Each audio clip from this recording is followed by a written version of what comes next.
Cette créature flamboyante est un poisson-lion. Originaire du Pacifique Sud, le poisson-lion est une espèce très invasive. Il est probable que des spécimens destinés à être mis en aquarium aient été relâchés dans la mer. Ce pique-assiette a la fâcheuse tendance de dévaliser le frigo grâce à son estomac pouvant augmenter jusqu'à atteindre 30 fois sa taille. Il décime des écueils entiers, les laissant vides de toute vie marine. Et malheureusement pour les prédateurs habitant les lieux, il dissimule une arme.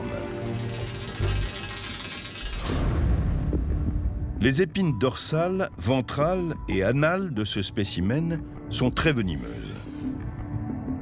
Au contact de celle-ci, un fourreau protecteur se rétracte, révélant une pointe aussi affûtée qu'une aiguille. La gaine fait alors pression sur une glande remplie d'une toxine neuromusculaire et l'épine sécrète alors le venin directement dans le corps de la victime. Ce venin provoque des douleurs atroces, des difficultés respiratoires et paralyse même la victime, ce qui dissuade la plupart des prédateurs. Aujourd'hui, ce poisson-lion va faire la connaissance de son ennemi juré, le mérou de Nassau. Dans ces eaux poissonneuses, le mérou tient le rôle du videur, et la tête de ce pique-assiette n'a pas l'air de lui revenir.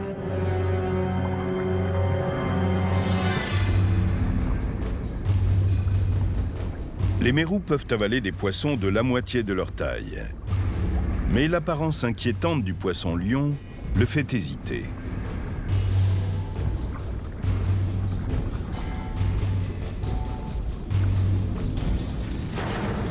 Il s'approche,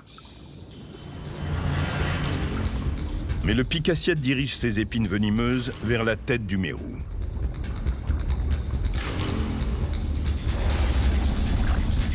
Ce dernier ne recule pas.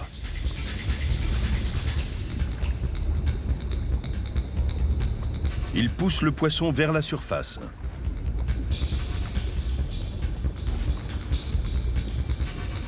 Il cherche un meilleur angle d'attaque. Et ce qui est sur le point de se passer est une première dans l'histoire des films animaliers.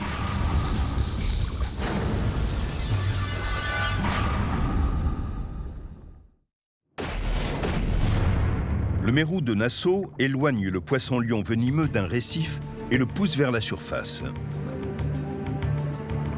Le mérou s'apprête à chasser le poisson-lion et pourquoi pas à en faire son casse-croûte. Mais il oublie un détail. Les épines du poisson-lion sont venimeuses et le mérou en fait les frais.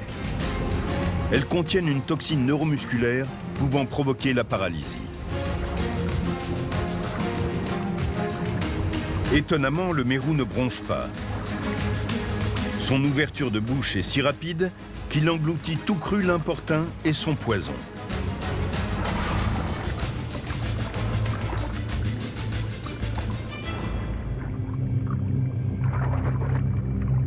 Ces images qui montrent un mérou attrapant un poisson-lion sans intervention humaine sont inédites. Une seule question subsiste. La toxine est-elle en train d'agir? Si c'est le cas, ce poisson-lion pourrait bien être le dernier repas de ce mérou.